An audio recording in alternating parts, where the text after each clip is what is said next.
As long as there have been writers, there have been those who want to control or censor what they write. Film critic Michael Colleary found that out in a very personal way.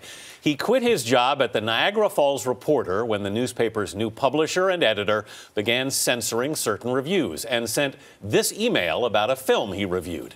Editor Frank Perotto wrote, "Snow White and the Huntsman is trash, moral garbage, a lot of fuzzy feminist thinking and pandering to creepy Hollywood mores produced by metrosexual imbeciles." The email drew national attention when Chicago Sun-Times critic Roger Ebert posted it online. So let's talk it over with Michael Colleary. Good morning, Michael. Good morning. Thanks for being with us. Thank you. First of all, what did you think when you saw that email? My first thought was disbelief, and then I engaged in a phone call with him. He had not seen the film, and he basically doesn't go to the movies. So he judges films based on theme, and in keeping with his own political and social agenda. Right. Wow. Well, there was a quote in the email that Frank Perotto, another quote that he sent to you, and it said, "I don't want to publish reviews of films where women are alpha and men are beta, where women are heroes and villains and men are just lesser versions or shadows of females. I believe in manliness." Right. What's behind all that?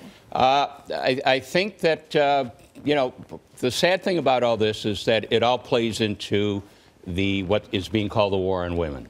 I think that in the 60s and 70s, women achieved all these gains, all these advances, and suddenly they find themselves fighting for equal rights again, which is outrageous. And you have a small, a small newspaper, but you have a man with deep pockets, and of course there's the internet, and this is all part of the play against women, and he's using movies as an excuse, which is absurd. Well, you took sort of a gamble and said, I'm going to go public with this. Explain how so many people paid attention to it and how it, in essence, went viral. I sent Roger Ebert, the film critic, an email, and I said, this is what happened to me. And he said he wanted to publish my email. And I said, no, as a writer, I said, no, I have to, let's shape this up and let's put this into column form. And I did that, and it's taken off all over the world. It's astounding. Now, Perotto's paper pointed us to a quote in the Toronto Star to explain this position, and here's what it said, and what he said. He says, quote, "It is the right of Hollywood to market promiscuous sex, violence, and profanity, not only to adults, but to adolescents. I operate a small newspaper in Niagara Falls, and it is my right not to review Hollywood movies." Sure, it's his right, and it's also his right not to go to the movies, and I want to say, that's not all Hollywood makes. Hollywood makes a lot of great films. Right now, there's an enchanting movie playing called The Life of Pi, which I think everyone should see. And I think everyone should see it in 3D. The idea that Hollywood only makes trash is completely absurd. Does he not have the right to do so if he wants to run the paper kind of how he wants? He can do whatever he wants, but he's running a newspaper. So one, he's eliminating the possibility of movie advertising. And it's sort of absurd that he doesn't go to films.